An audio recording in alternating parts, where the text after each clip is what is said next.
Welcome, dear listeners. Darkness has a way of softening the edges of reality, of blurring the lines between what we know and what we fear. As the rain taps a gentle rhythm against window panes and distant thunder whispers its ancient secrets, I invite you to settle in, to breathe deeply, and to let go of the day's anxieties. Tonight, we'll journey together through the shadowy landscapes of the unexplained, those quiet moments where the ordinary transforms into something else.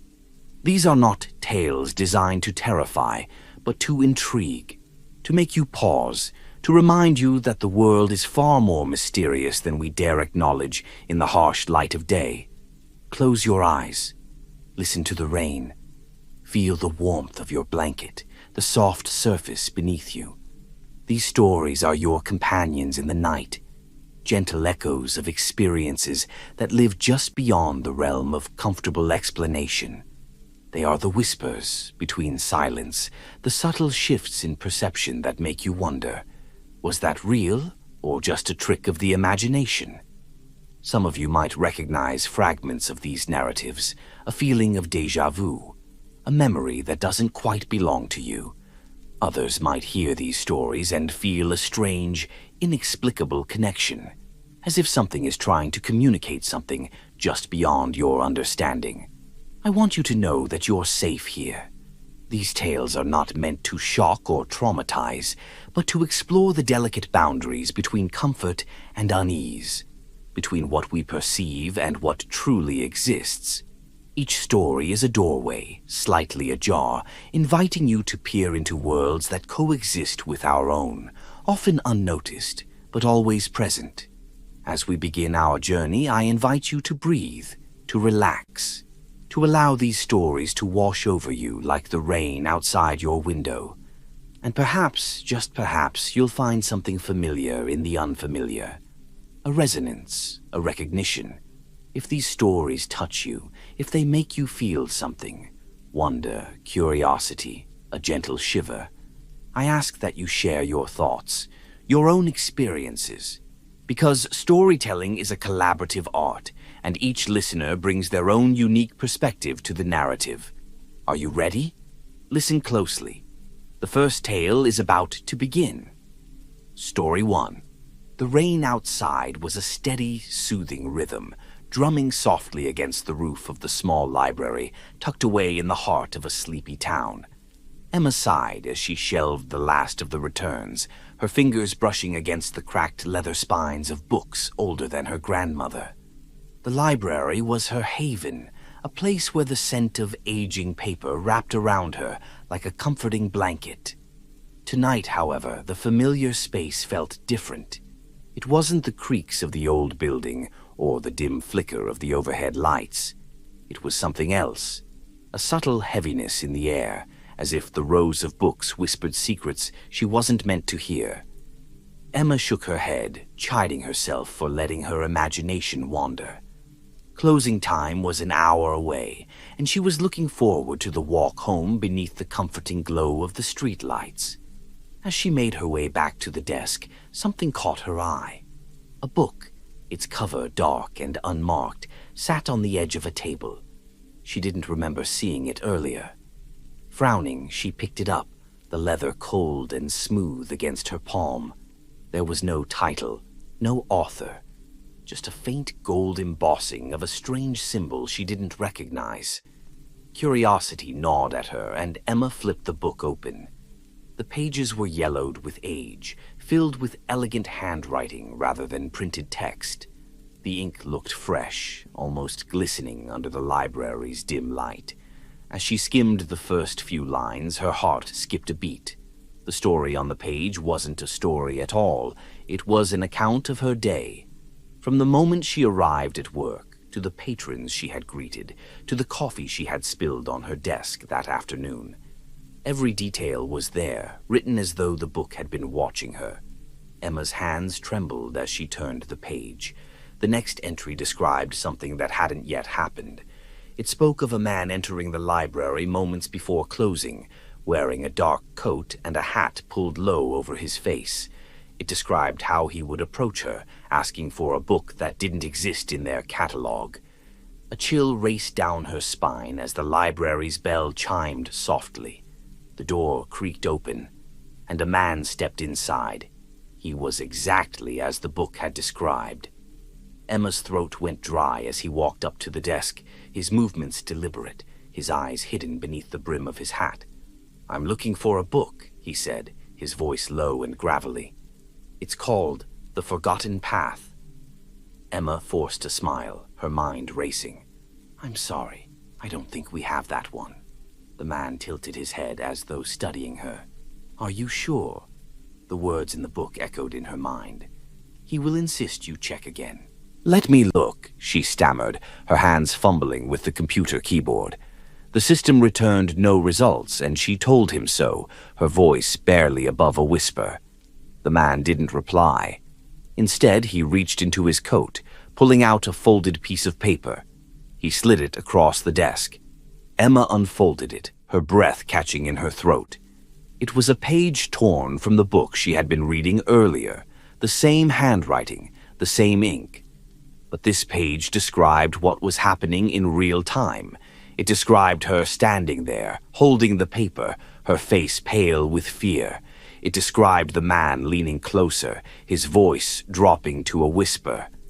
"You've seen it, haven't you?" Emma looked up, and his eyes locked onto hers, cold and piercing. I don't know what you're talking about," she stammered. He smiled, a slow, unsettling curve of his lips. "Don't lie to me. The book chooses who reads it. If you've opened it, you've started something you can't undo." The lights flickered and the air seemed to grow heavier. When the lights steadied, the man was gone. The paper was gone. But the book was still in her hands, its pages now blank. Emma closed the library early that night, the rain soaking through her jacket as she walked home. The book was tucked under her arm, a weight she couldn't leave behind. She didn't sleep, her mind replaying the man's words over and over. By morning, she couldn't resist opening the book again. This time, it didn't recount her day. Instead, it described her sitting in her apartment, the book in her lap, reading the very words she now saw. It ended with a chilling sentence. "You've been chosen, and he will return soon." Emma slammed the book shut, her heart pounding. She placed it on her shelf, vowing not to touch it again. But as the days turned into weeks, strange things began happening. Knocks at her door in the middle of the night, the sensation of being watched, and, most unsettling of all, the book never stayed on the shelf where she left it. The last time she saw it, it wasn't on her shelf. It was sitting on her desk at the library, its cover open, waiting for someone else to find it. Story 2. The storm had rolled in suddenly, transforming the quiet suburban neighborhood into a landscape of flickering streetlights and echoing thunder. Leah sat curled up on her couch, her laptop balanced precariously on her knees. The power had gone out earlier in the evening, and with no internet and only her phone's hotspot to keep her connected, she had resigned herself to a night of browsing old photos and trying to organize her digital files. Rain lashed against the windows, a steady percussion that would have been comforting on any other night. But tonight, it only added to her unease. Her house felt too large, too empty. Every shadow seemed darker, every sound amplified in the silence. Leah shook off the feeling and focused on her screen, scrolling through pictures of past vacations, family gatherings, and the occasional awkward selfie. A loud crack of thunder startled her, and the power blinked back on. The lights flickered once before staying steady.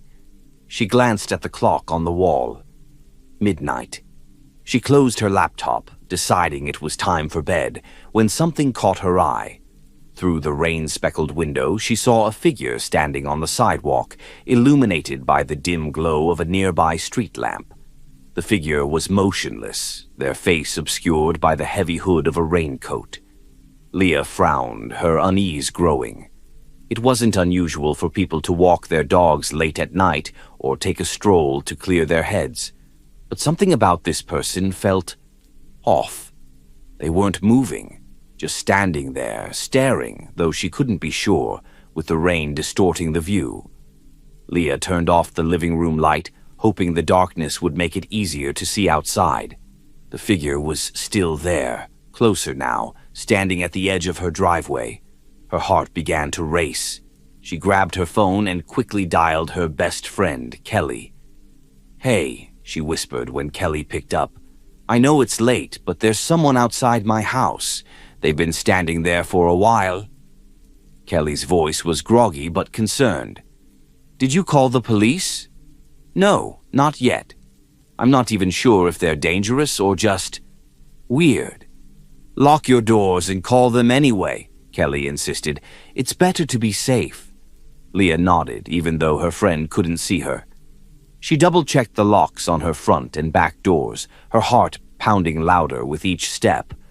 When she returned to the window, the figure was gone. Relief washed over her, though it was short-lived. A shadow moved across her front porch. Leah froze, her breath catching in her throat. She moved slowly, trying to peer through the peephole without making a sound. The porch light revealed a soaked raincoat, water dripping onto the wooden planks. The person was standing just out of view of the peephole, but she could hear their shallow breathing. Her phone buzzed in her hand and she nearly screamed. It was a text from Kelly. "Did you call the police?" Leah quickly typed back. "They're on my porch. I'm scared to make noise." Before she could hit send, a knock echoed through the house. 3 sharp, deliberate taps. Leah backed away from the door, her chest tightening. "Who's there?" she called out, her voice trembling. No answer. Another knock, louder this time. Leah's fingers trembled as she tried to dial 911, but the phone slipped from her grasp, clattering to the floor. The sound seemed deafening in the silence. She scrambled to pick it up, but before she could, the knocking stopped. She held her breath, listening. Then came the sound of footsteps, slow, deliberate, moving around the side of the house. Leah's heart raced as she realized they were heading toward the back door. She darted to the kitchen, grabbing a knife from the counter. The back door rattled, and Leah could see the handle turning. She screamed, holding the knife tightly, and the rattling stopped. For several moments there was nothing but the sound of the storm outside. Then came the knock again, this time on the kitchen window. Leah turned, and for the first time she saw their face. It was pale, expressionless, the eyes cold and unblinking. They pressed a hand against the glass, leaving behind a wet imprint. "Let me in," the stranger said, their voice muffled but calm. "I need to come inside." Leah didn't respond. She backed away, clutching the knife, and managed to hit the call button on her phone. The operator's voice was a lifeline, shaky but calm, as they assured her help was on the way. When the police arrived minutes later, there was no sign of the stranger. The wet handprint on the window had disappeared, the rain washing it away. Leah was left shaken but unharmed, her front and back doors still locked. She tried to convince herself it had been some kind of cruel prank, but deep down, she knew better. As she lay in bed that night, the storm subsiding outside, she couldn't shake the memory of those eyes staring back at her. The next morning, when she stepped onto her porch, she found something chilling. A small, wet handprint on the handle of her front door.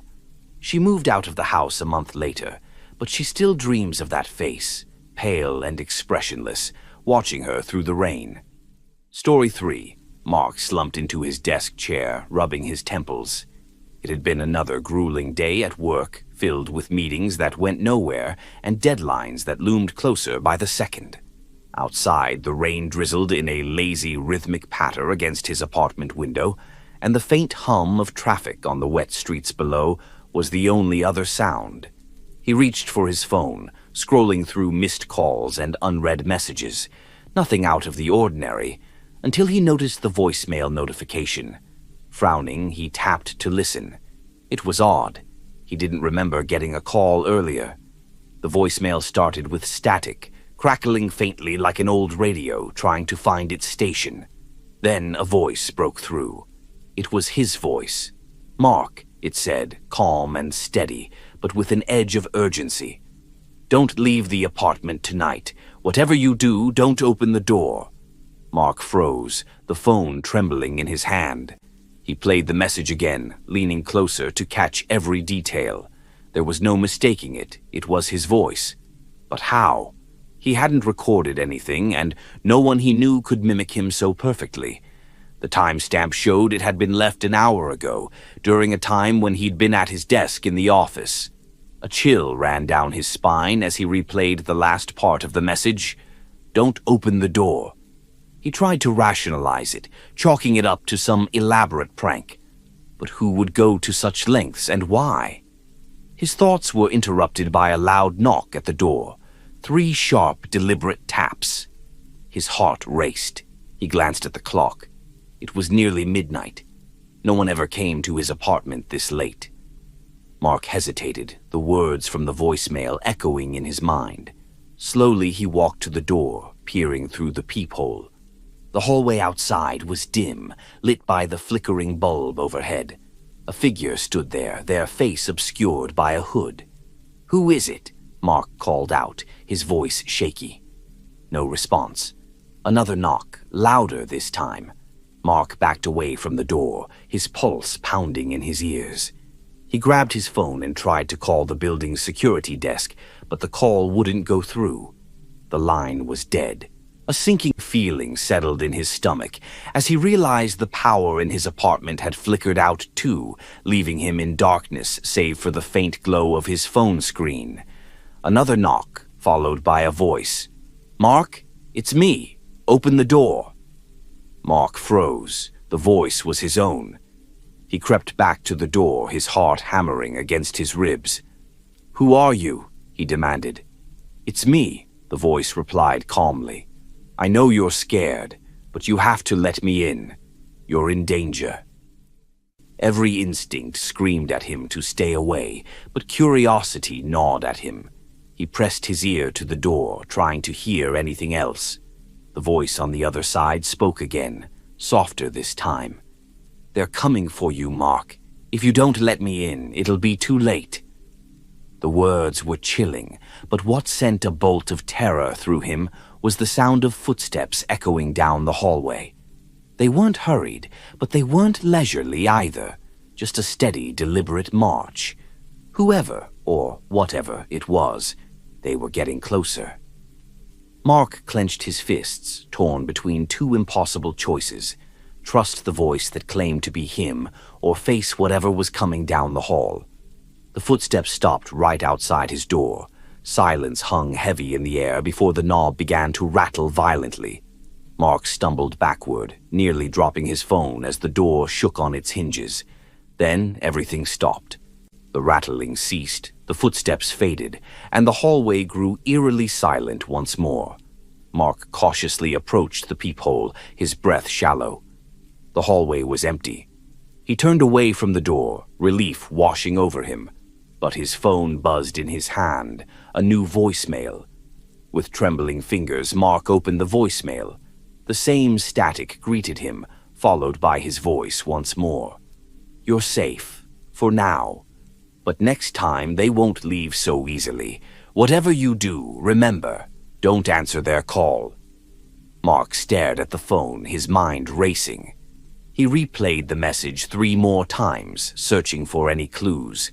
But it only left him with more questions. Who, or what, had left it? And who had been outside his door? The next morning, when the power came back on, Mark found his apartment untouched, no sign of the previous night's events. But as he scrolled through his call history, he noticed something chilling. The call that left the voicemail had come from his own number. Mark never stayed late at the office again, nor did he ever answer the door after dark. But every now and then he'd receive another voicemail. They always said the same thing: "Don't open the door." Story 4. Emily had always loved the quiet of her small apartment. The evenings were her sanctuary, a chance to escape the chaos of the outside world. Tonight was no different. Rain cascaded down the windows, blurring the city lights outside as she wrapped herself in a blanket, sipping tea and scrolling mindlessly through her phone. The bathroom mirror caught her eye from where she sat on the couch. It wasn't unusual. She'd grown used to its position at the end of the narrow hallway, reflecting the soft glow of the living room lamp. But tonight it seemed different. It wasn't the mirror itself, but the way it seemed to pull her gaze, as though something waited just beneath its surface. She shook her head, laughing softly at herself. "Too much caffeine," she muttered, turning her attention back to her phone. The mirror, however, wouldn't let her be. Every few minutes she found herself glancing at it, her stomach twisting with an irrational unease. It was just a mirror, just her own reflection. So why did it feel like someone was watching her? As the night wore on, Emily tried to distract herself. She turned on the TV, flipping through channels until she settled on a mindless sitcom. But the sense of being watched didn't fade. If anything, it grew stronger, prickling the back of her neck like an invisible weight. Finally, she couldn't take it anymore. She got up, walking slowly down the hallway toward the bathroom. The mirror gleamed in the dim light, reflecting her hesitant approach. She stopped a foot away, staring at her own face. Everything looked normal. Her tired eyes, her messy hair, the faint smudge of makeup she hadn't fully removed. "See?" she whispered to herself. "Nothing's wrong." But as she turned to leave, something caught her eye. Her reflection didn't move. Emily froze, her heart pounding in her chest. Slowly, she turned back to the mirror. Her reflection stood there, staring back at her with an intensity that sent a shiver down her spine. It was her, but not her. The eyes were too sharp, the smile too wide. The figure in the mirror raised a hand and waved. Emily didn't move. "Who are you?" she whispered, her voice trembling. The reflection's smile widened further, impossibly so. Then it spoke. "I've been waiting for you." Emily stumbled backward, her breath coming in shallow gasps. The reflection didn't follow her movements. Instead, it tilted its head as though studying her. "This isn't real," she said, her voice shaking. "This can't be real." The figure in the mirror chuckled, a low, eerie sound that seemed to echo around her. "Oh, it's real, Emily. You've been ignoring me for years, but tonight you finally noticed." She backed away, her eyes locked on the mirror. "What do you want?" The figure stepped closer to the glass, as though trying to push through. Its eyes darkened and the smile faded. "I want what's mine." Emily turned and ran, slamming the bathroom door shut behind her. She grabbed her phone, her hands trembling as she dialed her friend Sarah. The line rang and rang, but no one answered. Then a voice came through, not Sarah's, but her own. "You can't run from me, Emily." The call ended abruptly. The lights in the apartment flickered and a chill swept through the air. Emily clutched her phone, her mind racing. She had to get out. She grabbed her keys and ran for the front door, but it wouldn't budge. It was as if the lock had fused in place. From the hallway, she heard a soft creak. Slowly, the bathroom door swung open. The mirror stood there, the figure inside now grinning wildly. "Where do you think you're going?" it said, stepping out of the frame. Emily backed away until she hit the wall, her heart pounding as the figure advanced. It looked exactly like her, but its movements were wrong, jerky, almost mechanical. It raised a hand, pointing at her. "You don't belong here anymore," it said, its voice layered with a distorted echo. She closed her eyes, bracing for the worst. But when she opened them again, the apartment was silent. The mirror was back in its place, and her reflection stared back at her, normal, unchanged. For a moment, Emily thought she had imagined it all. But when she stepped closer to the mirror, she noticed something chilling. The reflection was wearing a different outfit. She fled the apartment that night, moving in with Sarah temporarily. But no matter where she went, every mirror showed the same thing. The other version of her, waiting patiently on the other side. Story 5. It was nearly midnight when Jordan's laptop pinged with a new email notification. He had been staring at the screen for hours, his focus drifting between spreadsheets and half-hearted attempts to finish the presentation due the next day. The sudden sound startled him, breaking the monotonous hum of the quiet apartment. Yawning, he clicked on the email icon. The subject line read, "You're in danger." He frowned, his mouse hovering over the message. It was likely spam, but something about it made him pause. His inbox wasn't connected to any public accounts, and he rarely got emails from unknown senders. Curiosity got the better of him, and he opened the email. There was no body text, just a single line at the top. "Check your window." His heart skipped a beat, and he instinctively glanced toward the large window that overlooked the street. The blinds were partially drawn, and through the slats he could see the empty sidewalk below, wet with rain. Nothing seemed out of place. Shaking his head, he muttered, "Ridiculous," and deleted the email. Jordan returned to his work, but the sense of unease lingered. Every so often he found himself glancing at the window, his nerves on edge. A half hour later, another email appeared. This one had no subject line. He hesitated before opening it. "You shouldn't have ignored me." His stomach dropped. The sender's address was a random jumble of letters and numbers, something no legitimate email would have. He quickly typed a reply.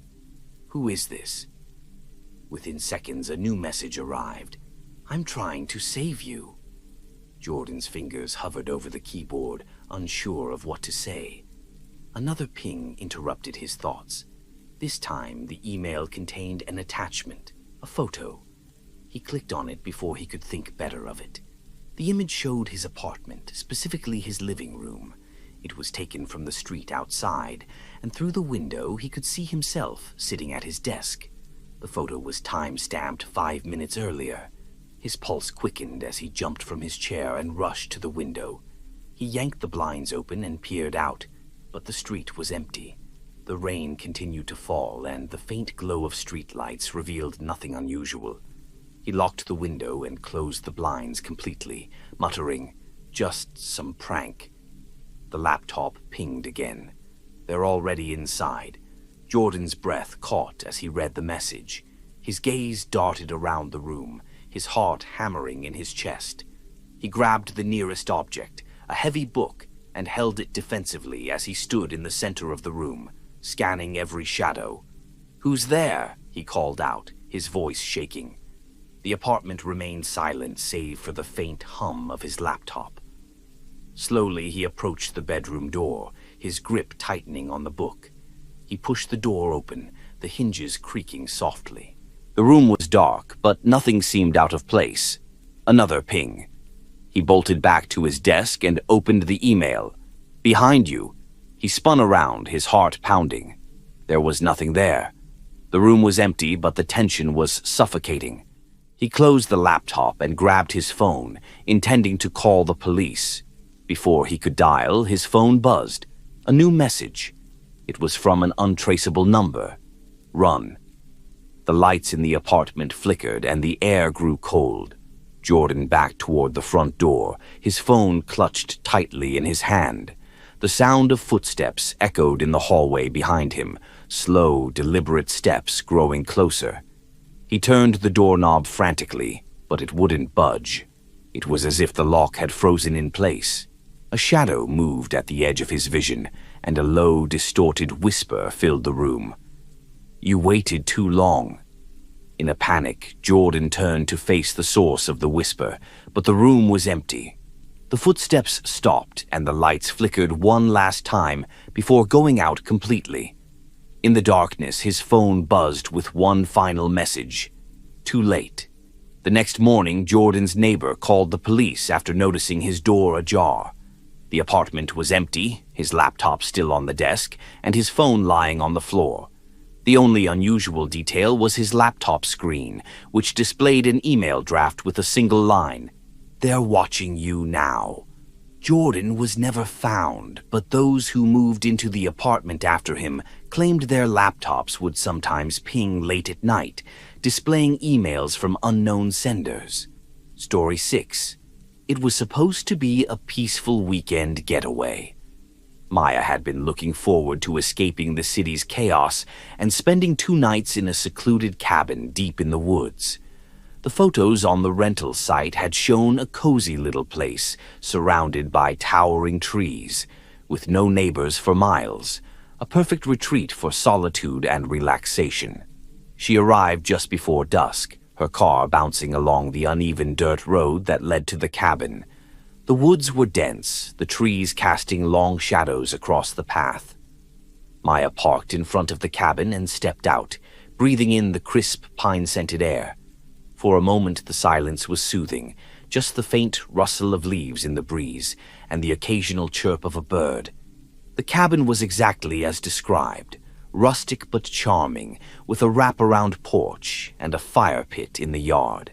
She unpacked her bags, eager to settle in before darkness fell. But as the sun dipped lower, an odd feeling began to creep over her.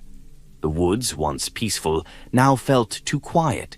The chirping had stopped and the rustling of leaves sounded almost deliberate, as though someone or something was moving just out of sight. Maya shook off her unease and focused on starting a fire in the fireplace.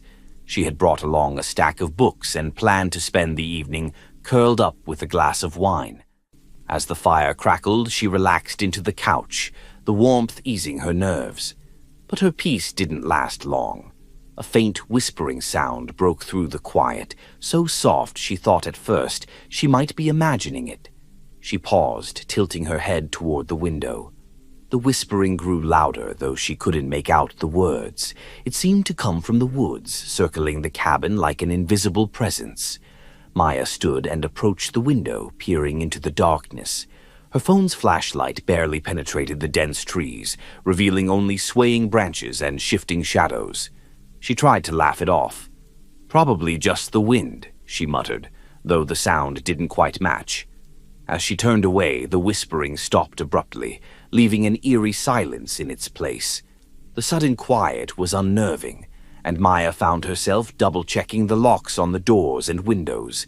She told herself it was just nerves from being alone in an unfamiliar place, but deep down she wasn't so sure. Hours passed and the whispering returned. This time it was louder, clearer, like voices murmuring just outside the walls of the cabin. Maya's heart raced as she pressed her ear to the window. The words were still indecipherable, but the tone was unmistakable, insistent and full of malice. She grabbed her phone, intending to call someone, anyone, but there was no signal. Frustration bubbled up, mingling with fear. She decided to step outside and prove to herself there was nothing there. Armed with a flashlight, Maya stepped onto the porch. The air was colder than before, and the whispering ceased the moment her foot hit the wooden planks. She shined the light into the woods, her breath visible in the frigid air. "Hello," she called, her voice trembling. "Is someone there?" The only response was the creak of a tree branch swaying in the wind. She took a few cautious steps down the porch stairs, her flashlight beam darting between the trees. Her gut told her to go back inside, but something compelled her to keep going, as if the woods themselves were drawing her in. Then she saw it, a figure standing motionless among the trees. It was shrouded in darkness, its features impossible to make out. Maya froze, her flashlight shaking in her hand. "Who are you?" she shouted, though the words came out as a whisper. The figure didn't move. Instead, the whispering began again, louder than before, echoing all around her. It wasn't just one voice now. It was many, overlapping and discordant, growing more insistent with every passing second. Panic surged through her, and she turned to run back to the cabin. But the moment she spun around, she found herself face to face with another figure. This one was closer, its face pale and expressionless, its eyes dark voids that seemed to pull her in. Maya screamed and stumbled backward, dropping the flashlight. The beam flickered wildly as it hit the ground, casting eerie shadows that danced around her. The whispering grew deafening, and the figures began to close in, their movements slow but deliberate. She scrambled to her feet, her breath coming in ragged gasps as she bolted for the cabin. She slammed the door shut and locked it, her heart pounding as she pressed her back against the wood. The whispering continued, now accompanied by a soft tapping on the windows. Maya spent the rest of the night huddled in the corner of the cabin, clutching a fire poker for protection. The whispering never stopped, but the figures didn't try to enter. When dawn finally broke, the voices faded with the first rays of sunlight. She wasted no time packing her things and leaving the cabin behind. As she drove away, she glanced in the rearview mirror. For a brief moment, she thought she saw one of the figures standing at the edge of the woods, watching her go. Maya never spoke of the experience to anyone, but she couldn't shake the feeling that the whispering woods hadn't let her go entirely. Some nights, when she lay in bed, she would hear faint whispers outside her window, reminding her of what she had left behind. Story 7. The antique shop was dimly lit and smelled faintly of dust and old wood. Adam wandered through the aisles, running his fingers over strange trinkets and faded books. He wasn't looking for anything in particular, just killing time on a rainy afternoon. The owner, a frail old man with a raspy voice, had greeted him briefly before retreating behind the counter. In the far corner of the shop, Adam spotted a peculiar clock. It was small, with an ornate brass frame, and the face was covered in a cracked glass dome. The hands of the clock ticked backward, a slow, deliberate motion that seemed to defy logic. Curious, Adam picked it up and examined it more closely. Despite its age, the mechanism seemed to be in perfect working order. "How much for this?" he asked, holding it up. The shopkeeper squinted at the clock, his expression darkening. "That one's not for sale," he said firmly. Adam frowned. "Why? Is it broken?" The old man hesitated, then muttered, "Let's just say it doesn't keep the kind of time you want." Intrigued, Adam pressed further. After some haggling, the shopkeeper reluctantly agreed to sell it, muttering something under his breath as he handed it over. Adam couldn't make out the words, but the tone was unmistakably wary. Back at his apartment, Adam placed the clock on his desk. It was strangely mesmerizing, the backward motion of the hands almost hypnotic. He couldn't shake the feeling that there was something unusual about it, though he couldn't quite put his finger on why. That night, as he worked late into the evening, the clock's ticking seemed to grow louder. It was rhythmic at first, but soon it began to feel uneven, like an erratic heartbeat. He tried to ignore it, but the sound burrowed into his mind, making it impossible to focus. Finally, he reached over and stopped the clock's mechanism, silencing it. The moment the ticking ceased, a chill swept through the room. Adam looked around, but nothing seemed out of place. He shrugged it off and went to bed, but his sleep was restless, plagued by vivid dreams. In one, he stood in a dark, endless void, the ticking of the clock echoing all around him. Shadows moved at the edge of his vision, growing closer with every tick. When he woke, the clock was ticking again, even though he hadn't wound it. The hands were moving faster now, spinning backward at an alarming speed. As he stared at it, he noticed something chilling. The room around him was subtly changing. The furniture appeared older, his belongings shifting into older versions of themselves. Panicking, Adam tried to stop the clock again, but this time the mechanism resisted. The hands moved faster and faster, the ticking growing deafening. He watched in horror as his reflection in the mirror grew younger. The apartment transformed into an unfamiliar space, filled with furniture and decor he didn't recognize. Desperate, Adam smashed the clock against the floor. The glass dome shattered, and the ticking stopped instantly. The room was silent, but the damage had already been done. His surroundings were no longer his own. The apartment was now a sparse, unfamiliar space, and the view outside the window showed a cityscape that didn't match his. A knock at the door made him jump. He opened it cautiously, only to find a man standing there who looked eerily like himself, but older. The man's expression was grim as he handed Adam a small package wrapped in brown paper. "You have to fix it," the man said, his voice low and urgent, "before it's too late." Before Adam could respond, the man turned and walked away, disappearing down the hallway. Adam unwrapped the package to find the same clock, completely intact, its hands once again ticking backward. Adam placed the clock back on the desk, his hands trembling. He had no idea how to fix it or what the older version of himself had meant. The ticking resumed, slow and deliberate, as if mocking him. Days turned into weeks, and Adam became consumed by the clock. He researched everything he could about timepieces, antiques, and even local legends, but he found nothing to explain what had happened.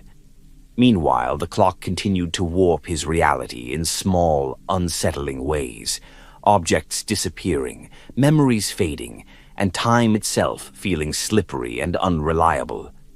Eventually, Adam stopped leaving his apartment altogether, too afraid of what he might encounter outside. The clock ticked on, its backward march relentless, as if pulling him further and further away from the life he once knew. No one saw Adam again after that. When the landlord finally entered the apartment months later, it was empty save for the clock sitting on the desk.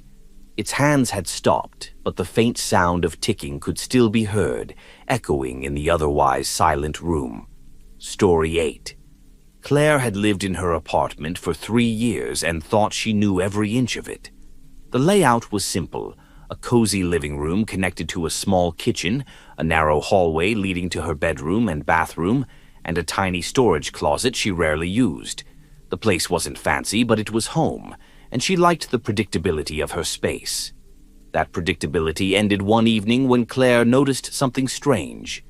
As she sat on her couch scrolling through her phone, she glanced toward the hallway and froze. There was a door. She blinked, sure her eyes were playing tricks on her. The hallway had always been bare, with no doors other than the ones she used daily. But now, halfway down the hall, a plain wooden door stood where there had never been one before. It was unremarkable, a simple design with a brass knob. Yet it didn't belong. Curiosity battled with fear as Claire approached it. She reached out to touch the knob, but hesitated. Her fingers hovered there, a whisper of unease creeping over her. She stepped back, deciding it wasn't worth investigating tonight. "I'm imagining things," she told herself aloud, though the words felt hollow. She retreated to her bedroom, but sleep didn't come easily. The next morning, Claire avoided the hallway entirely, focusing instead on her usual routine. By afternoon, she'd convinced herself it had been a trick of the light or a dream.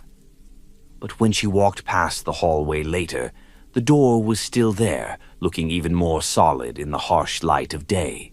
She considered calling her landlord, but what would she say? That a door had appeared out of nowhere.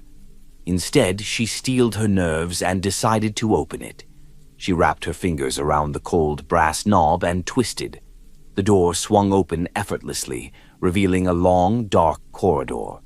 The air that wafted out was cool and smelled faintly of damp earth. Claire peered inside, her heart pounding. There were no light switches, but faint sconces lined the walls, casting an eerie glow. "Hello," she called, her voice echoing down the corridor. No response. Against her better judgment, she stepped inside. The floor was made of uneven stone, and the corridor seemed to stretch endlessly.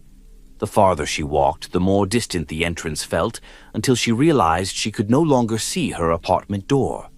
Panic gripped her, and she turned back, walking quickly toward what she hoped was the way out. But the corridor didn't lead her back. Instead, it seemed to twist and turn in impossible ways, each corner revealing more of the same dimly lit path. Claire's breathing grew shallow as she realized she was lost. The sconces began to flicker, and the air grew colder. Whispers echoed around her, faint and unintelligible at first, but growing louder with each step. "Who's there?" she shouted, her voice trembling. The whispers didn't answer, they only intensified, layering over each other like a sinister chant. Ahead of her, the corridor opened into a room. It was circular, with walls covered in strange, shifting symbols. In the center stood a pedestal, and on it lay a small, leather-bound book. Compelled by something she couldn't explain, Claire approached the pedestal. The whispers became deafening as she reached for the book. Her hands trembled as she opened it. Inside, she found pages filled with her handwriting. They described everything she had done since she first saw the door, down to the smallest details, as though the book had been watching her. On the last page, a single line was written: "The door is closed now." Claire's heart sank. She turned back toward the corridor and saw nothing but a solid wall where the entrance had been. "No," she whispered, running her hands over the cold stone. "This can't be happening." The whispers turned to laughter, low, guttural, and mocking. The sconces went out one by one, plunging the room into darkness. When Claire awoke, she was back in her apartment, lying on the hallway floor. The door was gone as though it had never existed. At first, she thought it had all been a vivid nightmare, but the faint smell of damp earth lingered in the air. Over the next few days, Claire tried to return to her normal life, but things were different. Her belongings would move on their own, and she often felt like she was being watched. Most unsettling of all, she began to notice new doors in places they didn't belong.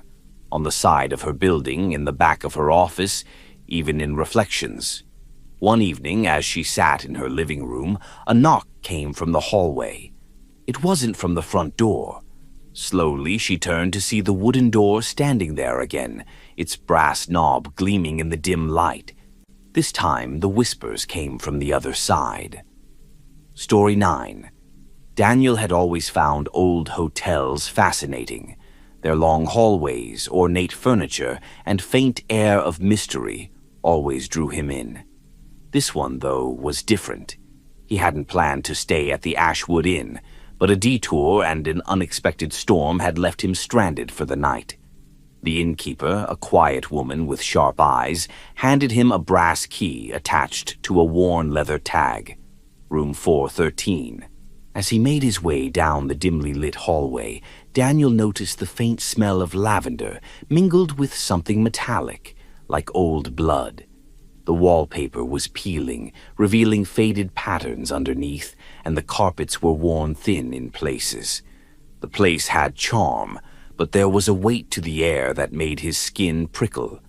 When he reached room 413, he paused. The number was slightly crooked, as though hastily affixed. Shrugging off his unease, he unlocked the door and stepped inside. The room was unremarkable. A single bed with a faded quilt, a dresser, and a window overlooking the storm outside. He dropped his bag, flopped onto the bed, and sighed, grateful to be out of the rain. It wasn't until later, as he lay in bed staring at the ceiling, that he noticed the faint creaking sound. It wasn't the storm outside. It was coming from the walls. The sound grew louder as the night wore on, shifting from soft creaks to groaning, as though the room itself were settling uneasily into place. Daniel got up to investigate, running his hand along the walls. They felt solid, but the noise continued, an intermittent groan followed by what sounded like faint footsteps. "Old building," he muttered to himself, trying to shake off the unease. At 3 a.m., Daniel was jolted awake by a loud thump. Sitting up, he glanced around the room, his pulse quickening. Everything looked as it had before, but something felt wrong. The air was heavier, colder. The furniture seemed slightly off, as though it had been rearranged while he slept. The dresser, which had been against the wall near the bed, now stood by the window. "Am I losing it?" he whispered, rubbing his eyes. He got out of bed and opened the door to check the hallway. It was empty, silent except for the faint hum of the building's old heating system. When he turned back into the room, his stomach dropped. The furniture had moved again. The bed was now against the opposite wall, The quilt crumpled as though it had been dragged across the floor. The dresser stood in the middle of the room, its drawers partially open. Daniel stepped back, his breath coming in shallow gasps. What the hell is going on? The groaning sound returned, louder than before, and this time the floor beneath Daniel's feet seemed to shift. He stumbled, catching himself on the edge of the dresser. The walls began to tremble, the faint hum growing into a low, menacing rumble. Then the room moved. It wasn't subtle. The walls twisted and stretched, as though the entire space were being reshaped around him. The window elongated, its frame warping until it was no longer recognizable as a window at all. The door he had entered through vanished entirely, replaced by a solid expanse of wall. Panic surged through Daniel as he pounded on the walls, shouting for help.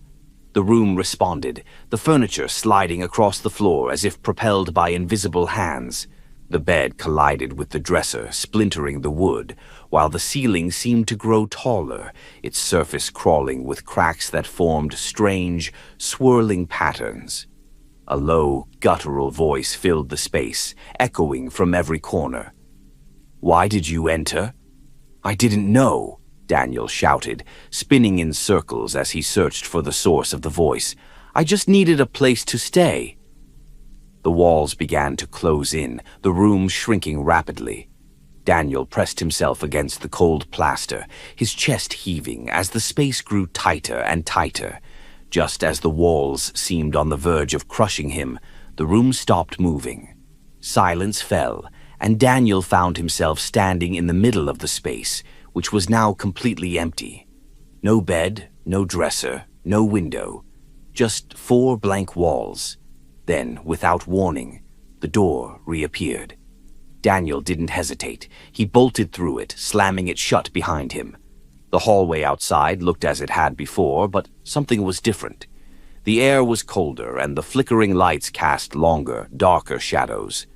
When Daniel looked back at the door, it no longer said 413. The number was gone, replaced by a blank brass plate. He ran down the hallway and out of the hotel, ignoring the confused look from the innkeeper as he stumbled into the rain. He drove through the storm, not stopping until he reached the next town. Days later, his curiosity got the better of him, and he looked up the Ashwood Inn. There was no record of a room 413 in any floor plans. In fact, the building's 4th floor had been sealed off decades ago after a fire destroyed it. Daniel never returned to the hotel, but he couldn't escape the memory of that room. Sometimes, in the quiet of the night, he would wake to the sound of groaning walls, and he would swear his bedroom had shifted ever so slightly while he slept. Story 10. On the edge of town, tucked away behind a rusted iron gate, stood a small, crumbling shop called Curios and Relics.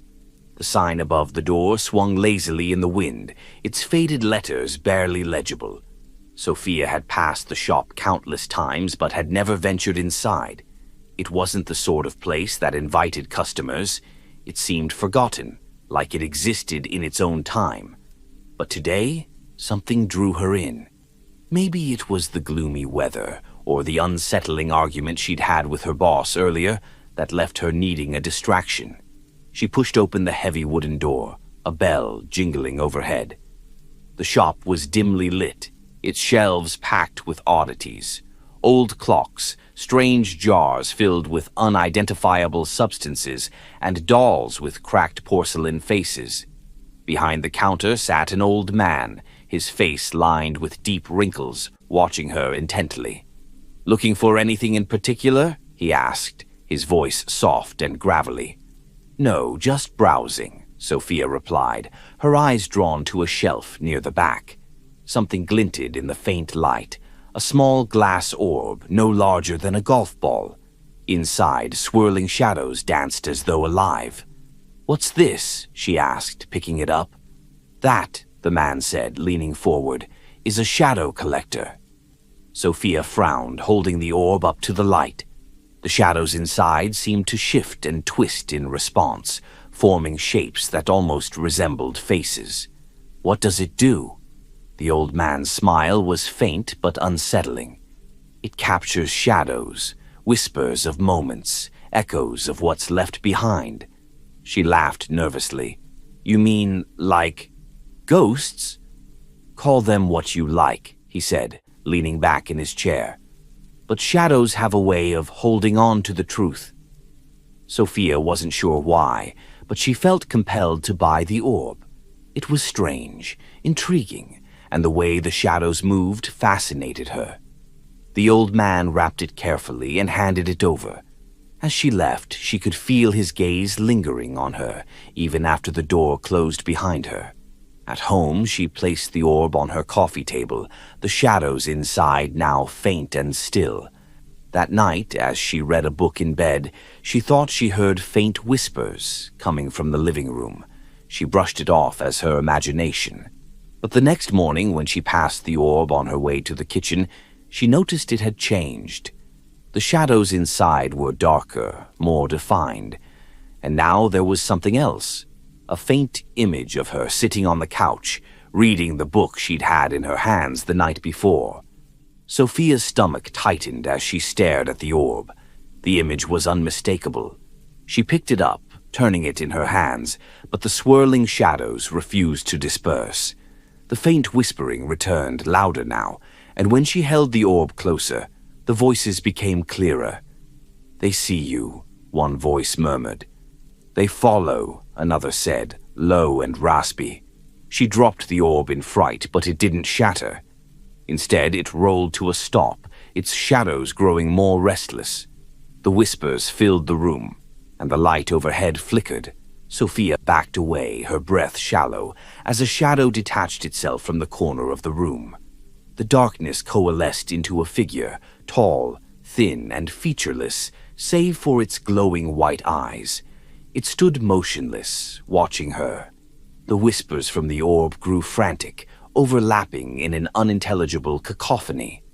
"What do you want?" Sophia demanded, her voice trembling.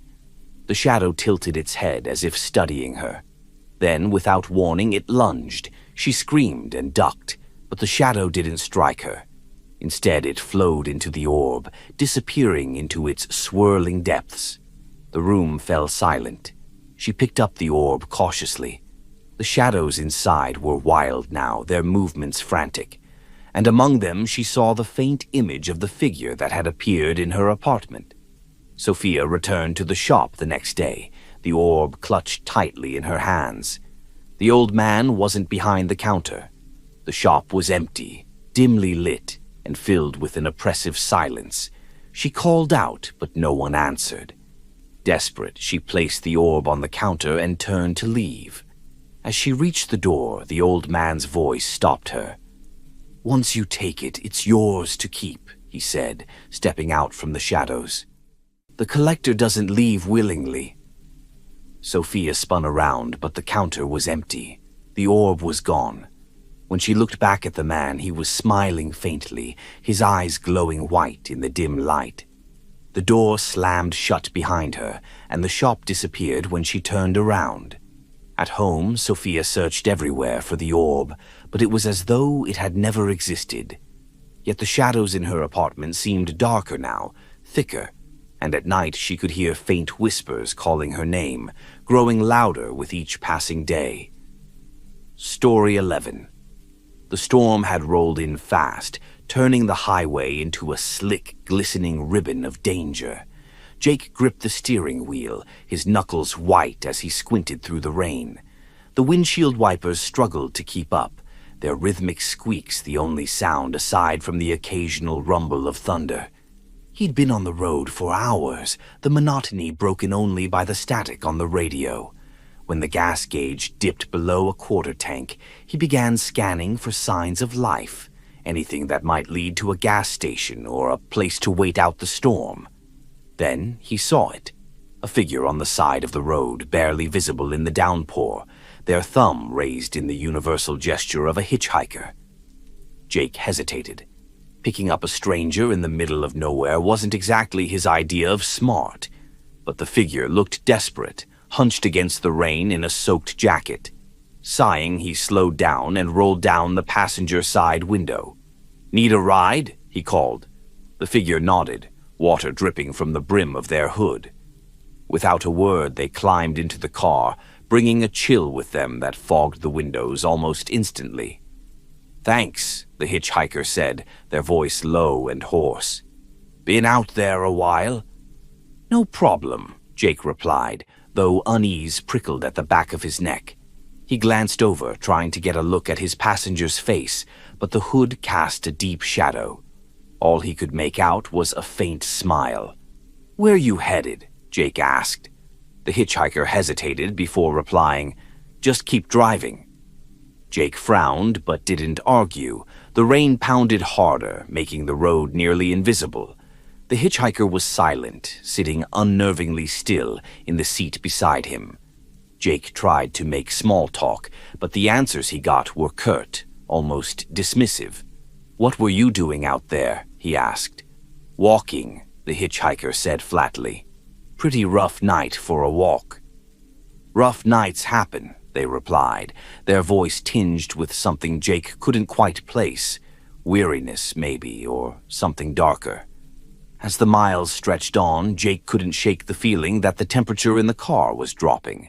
His breath began to fog, and even with the heater cranked up, the chill persisted. He glanced at the hitchhiker again. They hadn't moved an inch. "You okay over there?" Jake asked. "Fine," the hitchhiker said, turning their head slightly. For the first time, Jake caught a glimpse of their face, a pale, almost translucent complexion, with eyes that seemed too dark, too deep. He quickly turned his gaze back to the road, his grip tightening on the wheel. The radio crackled suddenly, breaking the tense silence. Faint words emerged through the static, distorted and eerie. "Don't stop. They're not what they seem." Jake froze, his eyes darting to the radio. "What the hell?" he muttered, fiddling with the dial, but the voice was gone. When he glanced back at the passenger seat, his heart skipped a beat. The hitchhiker was staring directly at him now, their dark eyes unblinking. "You shouldn't have picked me up," the hitchhiker said, their voice calm but heavy with something sinister. Jake's stomach tightened. "What's that supposed to mean?" The hitchhiker smiled faintly, their teeth unnaturally white. "Some people are better off left behind." Jake's pulse raced as the car suddenly jolted, the tires skidding on the wet road. He fought for control, but the hitchhiker made no move to steady themselves, sitting completely still even as the car swerved. "Stop the car," the hitchhiker said, their voice echoing oddly, as if it came from all around Jake. He slammed on the brakes, the car screeching to a halt. The hitchhiker opened the door and stepped out into the rain, their movements fluid and unsettling. Jake watched, frozen, as they turned to face him, their hood slipping back to reveal a face that no longer looked human. Their eyes were pitch-black voids, their smile impossibly wide. "You'll see me again," the hitchhiker said, their voice now a guttural growl. Without thinking, Jake stomped on the gas, the tires spinning before the car lurched forward. He didn't dare look back, his heart pounding as the rain swallowed the figure behind him. Jake drove until dawn, finally pulling into a gas station on the edge of a small town. He stumbled out of the car, his hands shaking as he filled the tank. Inside, he told the attendant about the hitchhiker, hoping for reassurance that it had been a prank or his imagination. The attendant's face paled. "You're not the first to say that," they said. "That stretch of road. People talk about someone out there. A hitchhiker who isn't normal." Jake didn't stick around to hear more. He got back in the car and kept driving, but he couldn't shake the feeling that the hitchhiker's words weren't a warning, they were a promise. And that night, as he pulled into a motel parking lot, he froze. In the corner of his rearview mirror, he saw a figure standing just beyond the edge of the lot, a hood pulled low over their face. Waiting. Story 12. Kara had been living alone for almost a year when she found the note. It was late on a Thursday, and she'd come home from a long shift at the hospital, eager to collapse into bed. As she dropped her bag on the kitchen counter, she noticed a folded piece of paper resting beside her coffee machine. Her brow furrowed as she picked it up. She hadn't left it there. The note was short, written in neat, deliberate handwriting. "I cleaned up the dishes for you. Try to do your part next time." A chill ran through her. She glanced around the apartment, her heart racing. The place was spotless. Her messy pile of dishes from that morning had been washed and put away. It had to be a joke. Maybe her sister, who had a key, was messing with her. Kara called her immediately. "What are you talking about?" her sister said, confusion clear in her voice. "I haven't been to your place in weeks." Kara hung up, her unease growing. She checked every room, every closet, but the apartment was empty. Finally, convincing herself she must have forgotten cleaning up earlier, she locked the door and went to bed. But she couldn't shake the feeling that she wasn't alone. Over the next few days, more notes appeared. One left on her bathroom mirror read, "You left the lights on last night. Don't waste electricity." Another, tucked into the fridge, said, "We're out of milk. Please get more." Each note was signed with a smiley face. Kara's unease grew into outright fear. She set up cameras in her apartment, determined to catch whoever was sneaking in. But every morning, when she checked the footage, it showed nothing unusual. The notes, however, kept coming. One evening, she came home to find a note taped to her bedroom door. "You're being rude. I'm just trying to help." The room felt colder as she stepped inside, her breath visible in the air. On the bed lay a single photo of her taken from inside the apartment. Panicked, Kara called the police. They searched the apartment thoroughly but found no signs of forced entry or anyone hiding inside. They assured her it was probably a prank, but their reassurances did little to calm her nerves. That night, Kara locked every door and window, barricading herself in her bedroom. She clutched her phone, ready to call for help at the first sign of trouble. Hours passed in tense silence, and just as she began to drift off, she heard it. A faint sound like someone breathing. Her eyes snapped open and she scanned the room, her heart pounding. The sound grew louder, more deliberate, coming from the corner of the room. Kara turned on her bedside lamp and her blood ran cold. There, crouched in the corner, was a figure. Its pale face gleamed in the dim light, its eyes wide and unblinking. It was smiling, but the expression was too large, too stretched to be human. "You've been a terrible roommate," it said, its voice soft but distorted. Kara screamed and lunged for the door, but the figure moved impossibly fast, blocking her path. "You can't leave," it whispered, "not until we settle the rules." The next morning, Kara's sister received a frantic voicemail.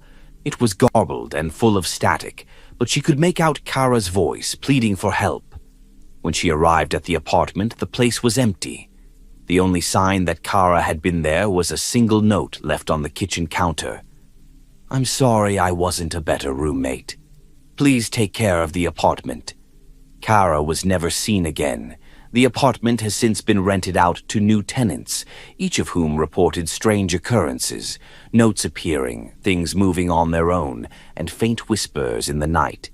And every tenant, without fail, left within a month. The landlord doesn't advertise the apartment anymore, but if you happen to pass by late at night, you might see a pale figure in the window, its smile stretched far too wide, waiting for its next roommate. Story 13. Late-night radio had always been Evelyn's escape. As a freelance writer, she often worked into the early hours, her tiny apartment silent except for the hum of her ancient radio perched on the windowsill. There was something comforting about the low, soothing voices of late-night DJs and the crackling of old music drifting through the air. One night, as a storm raged outside, the signal on her favorite station began to fade. Frustrated, Evelyn fiddled with the dial, trying to find a clear frequency. Instead, she stumbled across static, intermittent bursts of white noise punctuated by faint whispers. Listening. She froze. The word was faint, barely discernible, but unmistakable. She leaned closer to the radio, her hand hovering over the dial. "You can hear us." The voice was soft, almost pleading, hidden within the static. Evelyn's heart raced. She adjusted the knob slightly, and the voice became clearer. "Don't turn away, please." Her breath caught in her throat. It sounded human, but there was something off, an echo as though it were speaking from a vast, empty space. Against her better judgment, Evelyn kept listening. The voice didn't seem to belong to anyone she could place. It spoke in fragmented phrases, sometimes whispering, other times crackling loudly as if struggling against the static. Trapped. So long. Waiting. Evelyn grabbed her phone, intending to record the sound, but as soon as she pressed the record button, the voice stopped. The static continued, hissing angrily, and she quickly turned the radio off. The silence in the room felt oppressive, and the storm outside seemed to grow louder. She convinced herself it was just interference, maybe another station bleeding through. But that night, she couldn't sleep. The voice lingered in her mind, its pleading tone haunting her. The next evening, she turned the radio back on, unable to resist. The static returned almost immediately, and within moments, the voice re-emerged. "You're still here," it said, its tone almost relieved. "Thank you." "Who are you?" Evelyn whispered, her own voice trembling. There was a long pause, then. "We're here." Between what?" she asked, but the voice didn't answer. Instead, the static grew louder, and for a brief moment she thought she heard other voices, distant, overlapping, crying out in anguish. Over the next few nights, the voice became more persistent. It called her by name, begging her to help, though it never explained how. Objects in her apartment began to shift. Her coffee cup moved across the table when she wasn't looking, and the pages of her notebook flipped on their own. One night, as she sat by the radio, the voice became frantic. "They're coming. You have to let us through." "What does that mean?" Evelyn demanded. "Who's coming?" The radio crackled violently, and the lights in her apartment flickered. Shadows seemed to ripple across the walls, growing larger and darker with each passing second. The static turned into a deafening roar, drowning out the voice entirely. And then everything went silent. A moment later, a new voice emerged. This one was deeper, colder. "You shouldn't have listened," it said. Evelyn's blood ran cold as the shadows began to coalesce into a single form, a tall, faceless figure that seemed to absorb all the light in the room. It moved toward her, slow and deliberate. The radio exploded in a shower of sparks, plunging the room into darkness. When Evelyn woke, the sun was rising, casting soft light across her apartment. The radio was gone, as though it had never been there, but the shadows in the corners of her apartment were darker than they should have been, and no matter how much light she turned on, they never fully disappeared. Evelyn tried to go back to her old routine, but the whispers never left her. They followed her, faint and distant, in the hum of her refrigerator, in the static of her television, even in the rush of water from her faucet. One day she opened her notebook to find a single phrase scrawled across the page in handwriting that wasn't hers. "You let them through." Evelyn moved out of the apartment, but no matter where she went, the whispers followed. And at night, in the quiet moments before sleep, she swore she could hear the deeper voice, low and menacing, promising one thing: "We're not finished yet." Story 14. Liam always took the last train home. The late-night ride was peaceful, the usual chaos of the city replaced by quiet humming tracks and the occasional chatter of other passengers. But tonight, something was different. The platform was empty, eerily silent except for the faint whistle of the wind. He checked his watch. The train was late, which was unusual. The schedule was usually precise, down to the minute. Just as he considered calling a cab instead, headlights pierced through the darkness. The train screeched to a halt, its old metal doors sliding open with a hiss. Liam stepped inside, immediately noticing how dim the lighting was. The air smelled stale, like damp earth and old metal.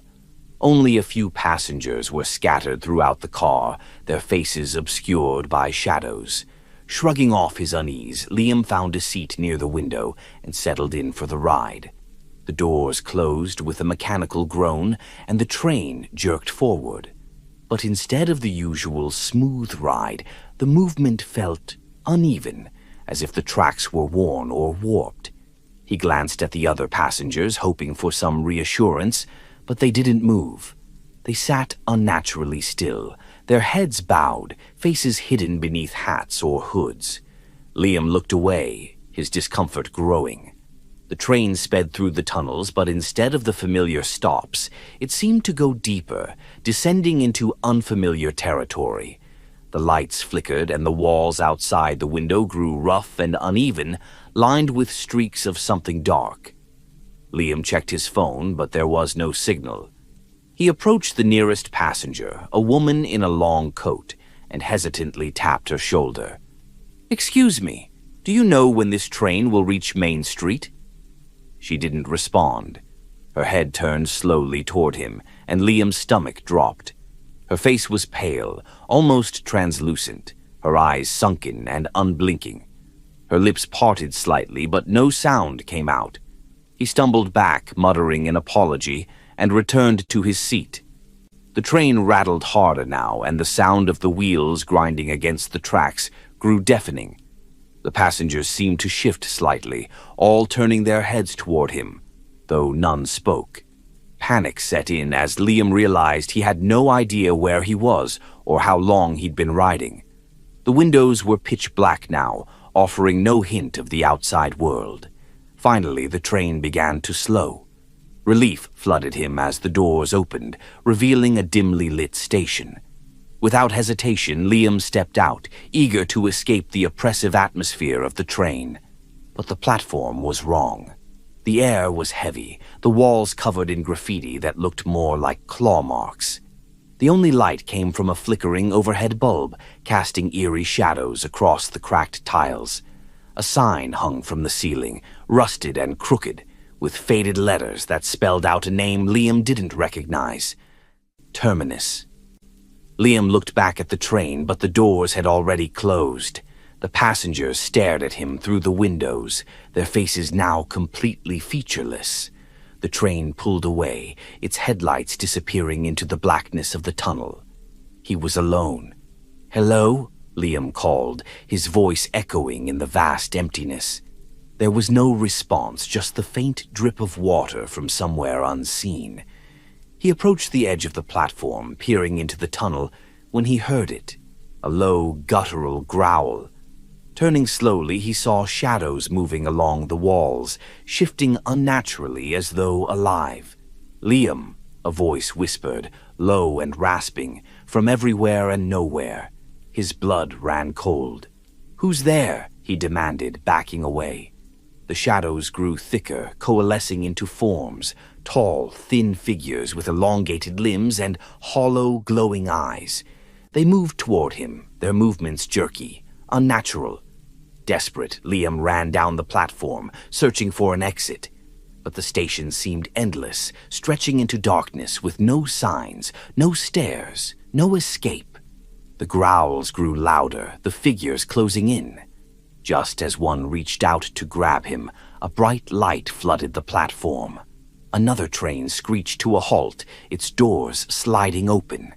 Without thinking, Liam leaped inside, the doors slamming shut behind him. He collapsed into a seat, gasping for breath.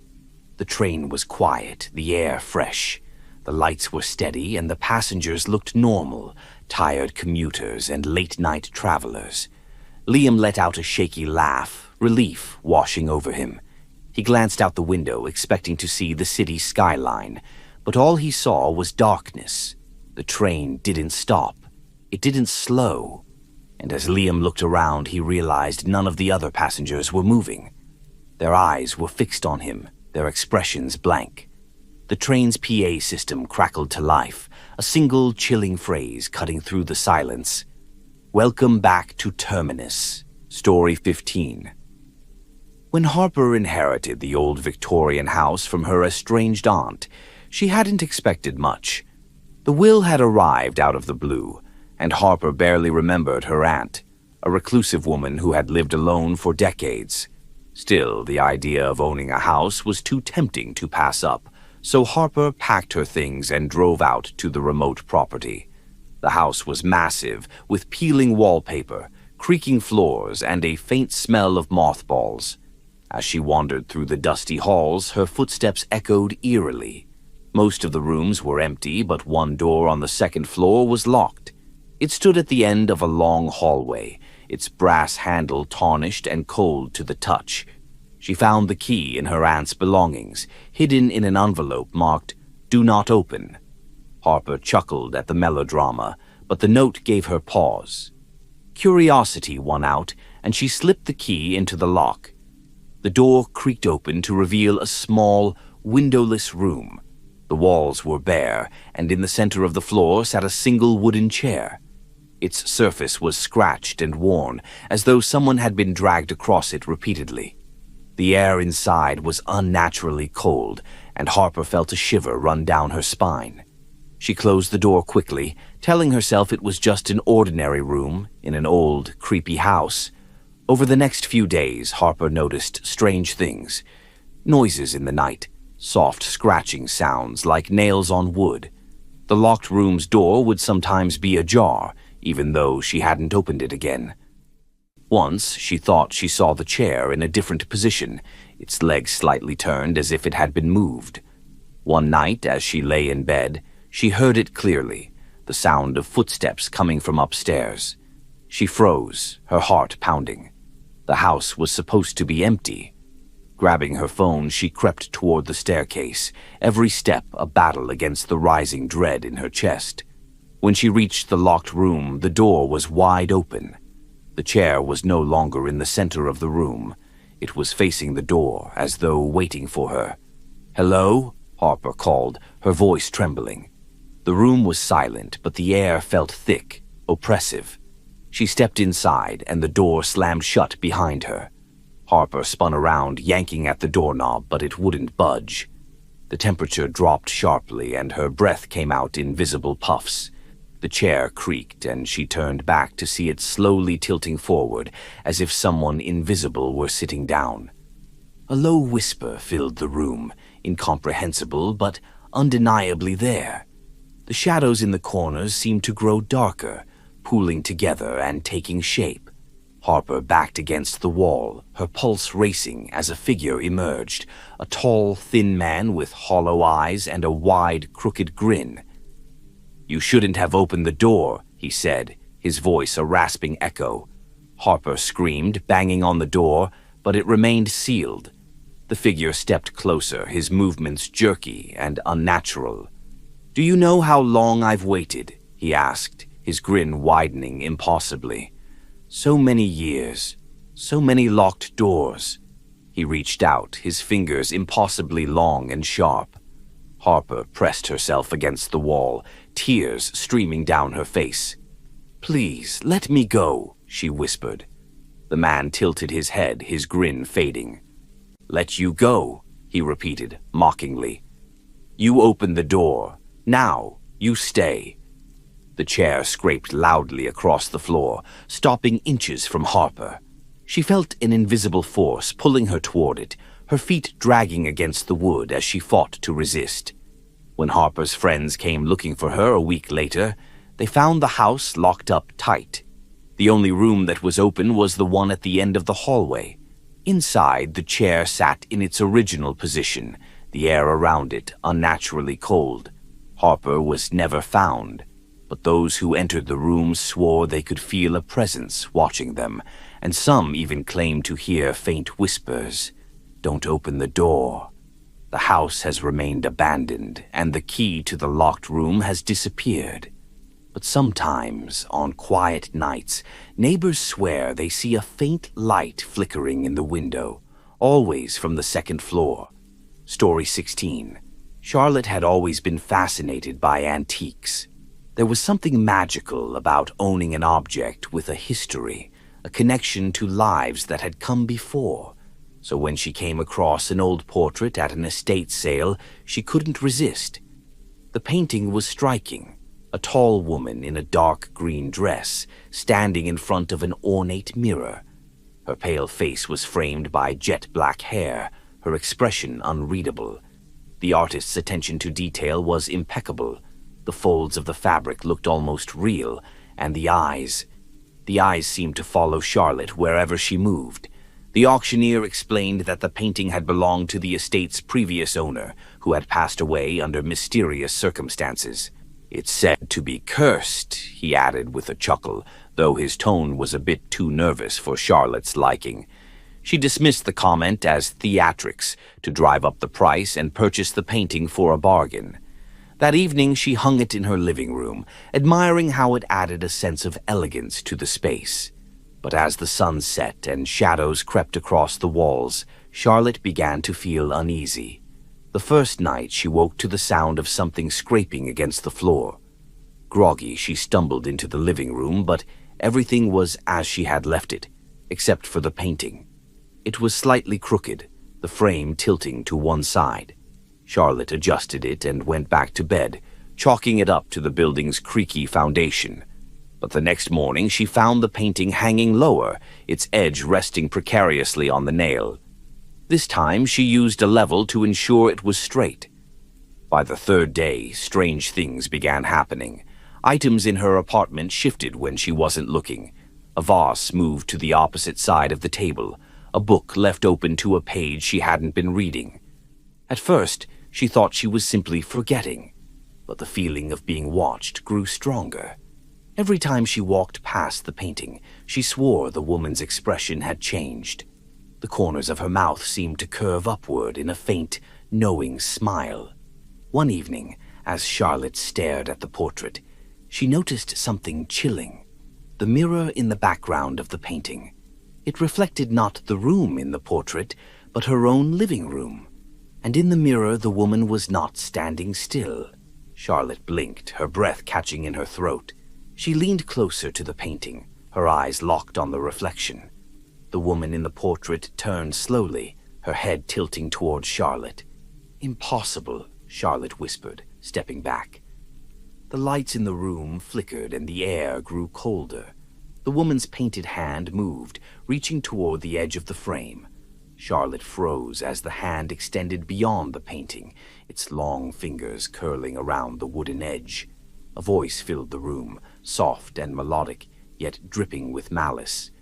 "You brought me here," it said. "Now, let me in." The woman stepped fully out of the painting, her dark eyes glinting in the dim light. She was taller than Charlotte had expected, her movements fluid and unnatural.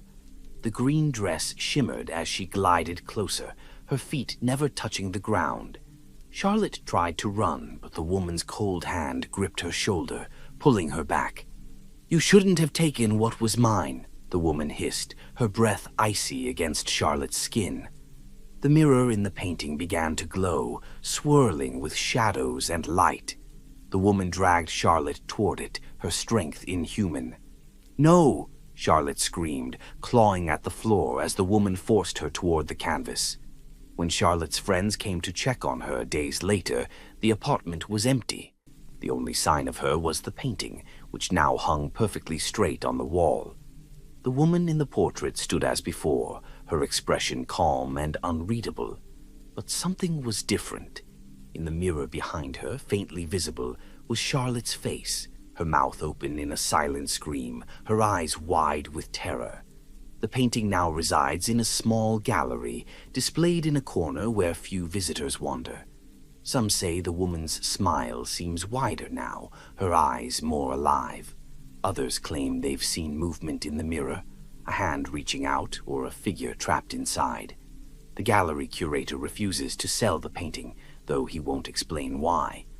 But those who stand too close often leave with a chill that lingers long after they're gone. Story 17. Mia hated working late, but her job at the call center often demanded overtime. Tonight was especially exhausting. The office was nearly empty, her co-workers had all gone home, and the flickering fluorescent lights made the atmosphere unsettling. At 10:45 p.m., Mia was ready to log out when her phone buzzed, a call from an unlisted number. She hesitated. The system automatically logged calls, and ignoring one could mean a reprimand. Reluctantly, she answered, "Thank you for calling Virtual Solutions. This is Mia. How can I assist you?" For a moment, there was nothing but static. Then a voice broke through, soft, strained, almost a whisper. "Why did you leave me?" Mia's stomach dropped. "Excuse me?" she said, her voice faltering. "Why did you leave me?" the voice repeated, louder this time. It sounded familiar, but she couldn't place it. "Is this a prank?" she asked, her unease growing. The line went dead. Shaking her head, Mia chalked it up to a crank caller and tried to move on. But just as she reached for her bag, her phone buzzed again. The same unlisted number. "Virtual Solutions. This is Mia," she said, her voice more guarded. This time, the voice was different, calmer but dripping with malice. "You can't ignore me forever." Mia's pulse quickened. "Who is this? If you keep calling, I'll report you." The caller chuckled. "You invited me. Don't you remember?" Mia's hand trembled as she hung up. She immediately informed her manager, who assured her the call system would log the number. But when they checked, there was no record of the calls. The rest of the night passed uneventfully, but the voice haunted her. She knew it from somewhere, but her memory felt foggy, like trying to recall a dream slipping away. The calls didn't stop. Every night for the next week, at exactly 10:45 p.m., the unlisted number appeared. Sometimes the voice whispered, other times it laughed, but it always said the same thing. "You can't leave me."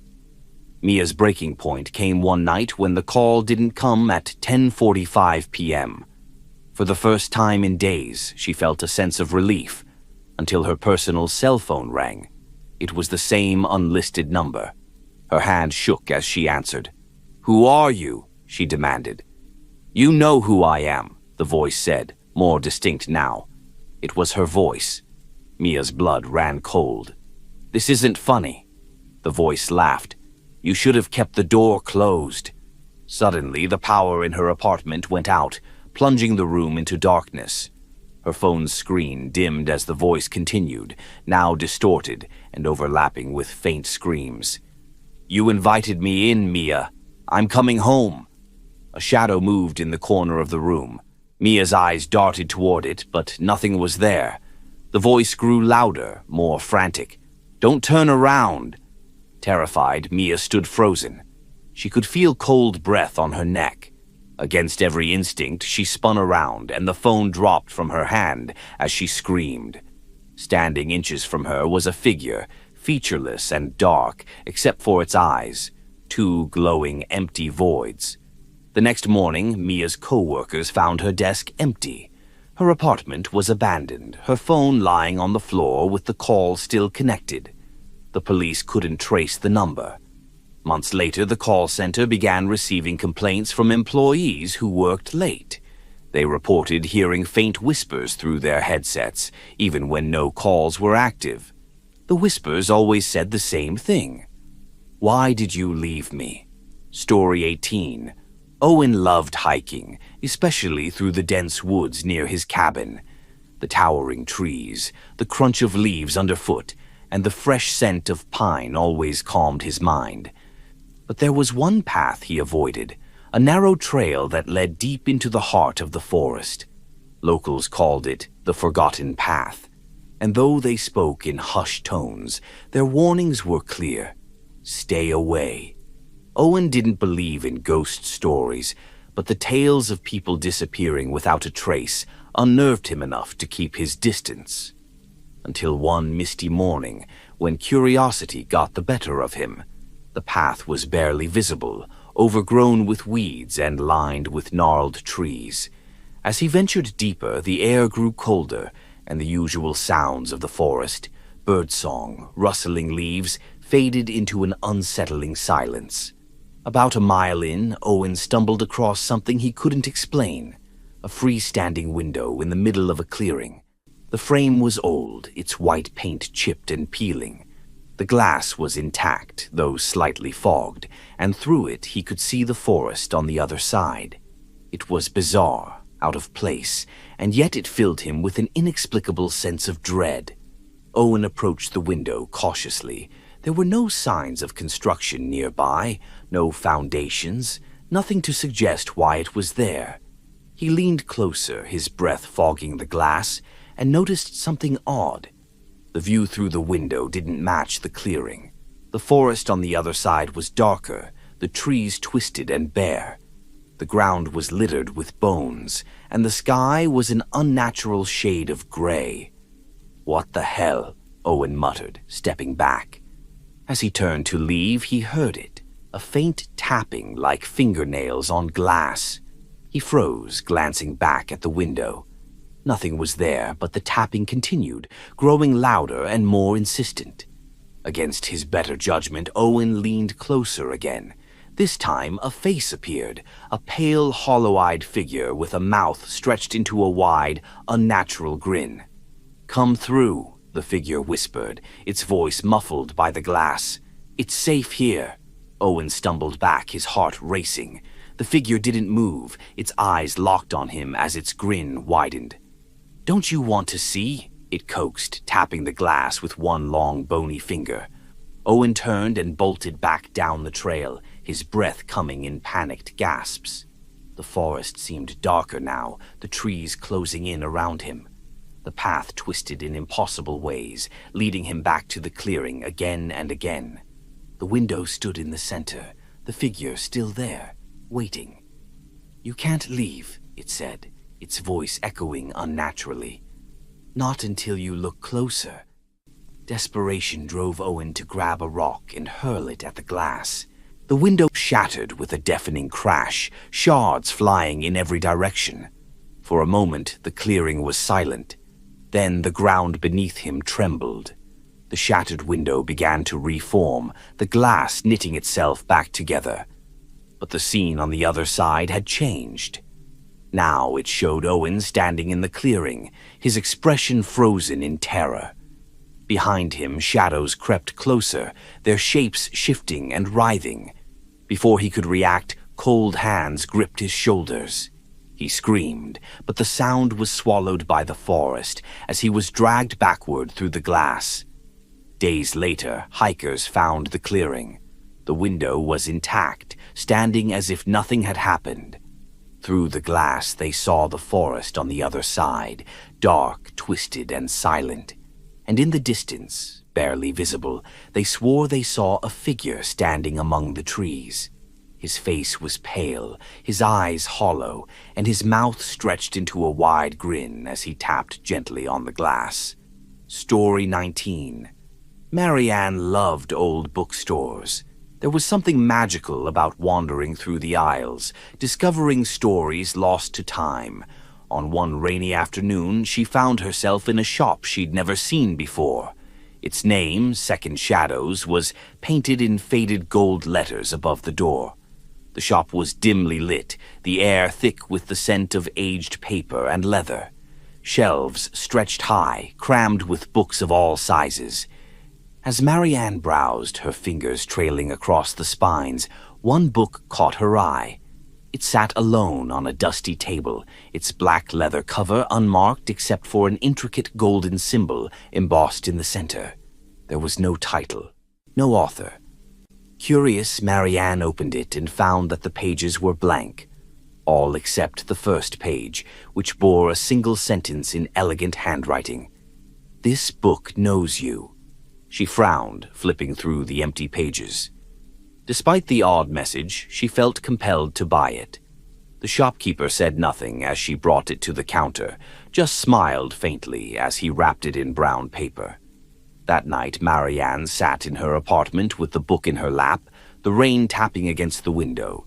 She opened it again, only to find something that made her breath catch. The pages were no longer blank. Each page was filled with text, but not a story. It was a detailed account of her day, everything from the coffee she spilled in the morning to the stranger she bumped into on the train.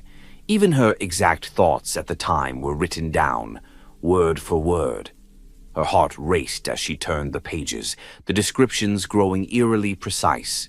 It described what she was doing at that very moment, sitting on the couch, the book open in her hands, the rain pattering outside. "How?" she whispered, flipping to the next page. It was blank, except for one sentence at the top. "Do not stop reading." A chill ran down her spine, but she couldn't look away. As she turned the pages, the writing began to change. It no longer described her day, but things she hadn't experienced yet. "There will be a knock at the door at 11:15 p.m. Marianne glanced at the clock. It was 11:13. She laughed nervously, closing the book and setting it aside. "This is ridiculous," she muttered. But at exactly 11:15, 3 sharp knocks echoed through her apartment. Marianne froze, staring at the door. No one should have been there. She lived alone, and her friends never visited without calling first. The knocks came again, louder this time. Trembling, she picked up the book and opened it to the next page. "Do not answer." Her breathing quickened as the knocking turned into pounding, the door shaking on its hinges. She clutched the book tightly, flipping through the pages, but the text was now gibberish, words scrawled in a frantic, illegible script. The pounding stopped. Silence filled the apartment, thick and suffocating. Marianne crept toward the door, her hand hovering over the knob. She peered through the peephole and saw nothing but darkness, as though the hallway light had gone out. She turned back to the book, hoping for guidance, but the pages were blank again. The last sentence glowed faintly on the first page. "You shouldn't have stopped reading." Suddenly, the lights in her apartment flickered and the air grew cold. A faint whisper filled the room, coming from everywhere and nowhere.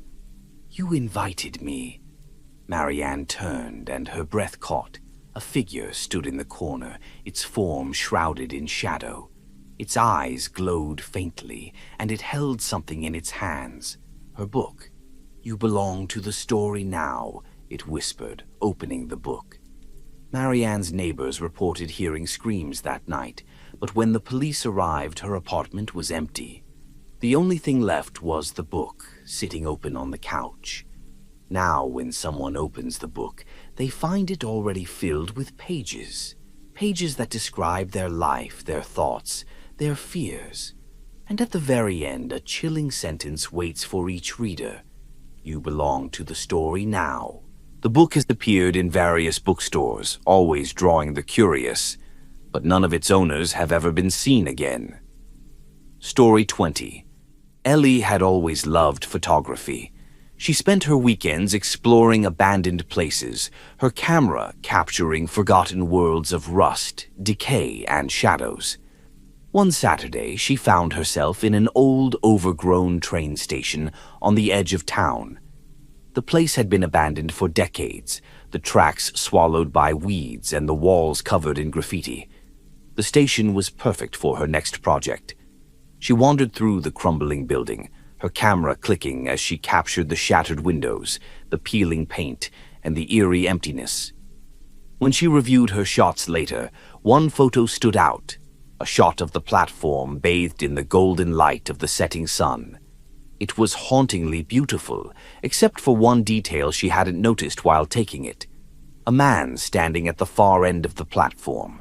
He wore a dark coat, his face obscured by shadows, and he seemed out of place, almost too sharp compared to the soft, blurred edges of the rest of the photo. Ellie frowned. She was sure she had been alone. Shrugging it off as an odd trick of light, she moved on. But later that night, as she scrolled through her photos, she saw him again, in the background of other shots, standing in places she knew had been empty. The more Ellie examined the photos, the more unsettled she became. In some, the man's face was just out of focus. In others, he was closer, his features still indistinct but undeniably present. By the last photo, taken just before she left the station, he was standing in the foreground, his head turned slightly toward the camera. Creepy, she muttered, shutting off her computer. She told herself it was probably just someone passing through, though the idea didn't sit well. The next day, she decided to return to the station, hoping to put her nerves to rest. But when she arrived, the platform was empty. She retraced her steps, taking new photos to compare to the old ones. As the sun dipped below the horizon, she felt the hairs on the back of her neck rise, the unmistakable sensation of being watched. When she turned around, no one was there. But later that night, as she reviewed her new photos, her blood ran cold. The man was there again. This time, his face was turned fully toward the camera, and his expression was unnervingly blank. Ellie deleted the photos, her heart pounding. She wanted to forget the whole thing, but the unease lingered. That night she awoke to the sound of faint tapping. Groggy and disoriented, she looked around her room, but nothing seemed out of place. Then her phone buzzed. It was a notification from her cloud storage. Confused, she opened the app and froze. The photos she had deleted were back, restored somehow, and in each one the man's figure was sharper, clearer. In the final photo, his face filled the frame, pale and expressionless, his eyes locked onto hers. Beneath the image was a single caption, though she hadn't added any text. "I see you." The tapping grew louder, and Ellie realized it was coming from her window. She turned, her stomach knotting. There, on the other side of the glass, was the man from the photos. His eyes were dark voids, his mouth curling into a faint smile. Her camera, sitting on the desk, clicked on its own. The flash lit the room as it captured another photo. The next morning, Ellie's friends found her apartment empty. Her camera sat on the desk, the memory card loaded with new photos. The pictures showed her bedroom from different angles, each one capturing her in the background, sleeping, waking, turning toward the window. In the final photo, she was gone, the man standing in her place, his faint smile the only thing unchanged. The camera has since changed hands, passed from one photographer to another, and every owner reports the same thing: photographs of someone they don't remember taking and a man in the background, always watching. The rain continues to fall, steady and unrelenting, its rhythm a companion as we journey deeper into the shadows. Can you hear it? The gentle patter against the windows, like the heartbeat of the night itself.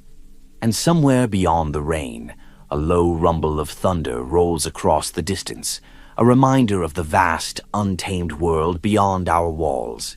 As you sit there, wrapped in the comfort of your space, it's easy to forget how thin the line is between the known and the unknown. The stories we've heard so far, are they fiction or echoes of something that once was? Perhaps they are whispers of the strange things that linger just beyond our comprehension, waiting for us to notice them. Close your eyes for a moment. Feel the weight of the air around you. Does it seem heavier? Cooler? Listen carefully. The rain is the same, but there's something different now. A subtle shift, like the world outside is holding its breath. Perhaps it's nothing. Or perhaps the stories we've told tonight have stirred something unseen. They say stories have power, that they weave threads between our reality and others. Each tale shared is like opening a door. Some lead to wonder, others to shadows we can't quite name. You might feel safe now, the rain and the soft hum of night shielding you. But remember, the best stories stay with you, lingering in the corners of your mind long after the last word is spoken. A flash of lightning lights up the room, and for a brief moment, everything feels sharper, more real. The shadows cast on the walls dance like old spirits. The rain grows heavier, a steady drumming that lulls you deeper into the night. As we continue our journey, take a deep breath and let the stories settle. They're not just words. They're windows, each offering a glimpse into a world just a step removed from ours. And now, dear listener, let us step through another window. The rain is our guide, the thunder our companion. Beyond this next door lies another tale, one that might make you question what truly lies in the quiet corners of your world. The rain begins to fade, its rhythm softening as the storm passes. The night feels calmer now, though the shadows still linger, whispering stories of their own. As our time together draws to a close, I want to thank you for joining me on this journey into the strange, the eerie, and the unknown. Each story we've explored tonight has been a window, a glimpse into worlds that brush against ours, where the ordinary twists into something uncanny. Perhaps you felt a shiver, a fleeting chill, or that faint prickling at the back of your neck as the tales unfolded. That's the magic of a good story, isn't it? It stays with you, a quiet presence that follows you into the quiet hours of the night. The themes of these stories are universal: the fear of the unknown, the pull of curiosity, and the thin line between safety and danger. They remind us that the most unsettling mysteries often aren't the loudest or the most violent. They're the subtle ones, the whispers in the dark, the shadow in the corner of your eye that's gone when you turn to look. Perhaps these tales felt like fiction, the work of an overactive imagination, or perhaps they stirred something deeper, something familiar. Have you ever experienced a moment you couldn't explain? A fleeting feeling, a sound in the silence, or a presence when you were sure you were alone? The truth is, the unknown is closer than we think, woven into the fabric of our everyday lives. As you leave this storytelling session, I encourage you to carry the stories with you, not as a source of fear, but as a reminder of the beauty and mystery of the world around us. Life is full of unanswered questions and unexplored corners, and sometimes it's the things we don't understand that make life most fascinating. And now, dear listener, it's your turn. Have you ever had a chilling encounter? A strange dream that felt too real? A moment that left you questioning what you know? Share your stories in the comments below. You never know. Your experience might become the inspiration for our next tale. If you've enjoyed this session, don't forget to subscribe to the channel. By subscribing, you'll never miss a chance to dive into the world of mystery, suspense, and the supernatural. Like this video if you've felt a chill tonight, and share it with those who might need a little extra thrill in their lives. After all, stories are meant to be shared. They grow stronger, more vivid, when passed from one person to another. As the rain fades and the first light of dawn begins to creep into the sky, the night releases its hold and the shadows retreat. But the stories remain, waiting for the next listener to bring them to life once more. Until we meet again, may your nights be calm, your dreams undisturbed, and your curiosity unending. Remember, the world is full of stories, and the best ones are waiting just beyond the edge of the light. Good night, dear listener. Sleep well,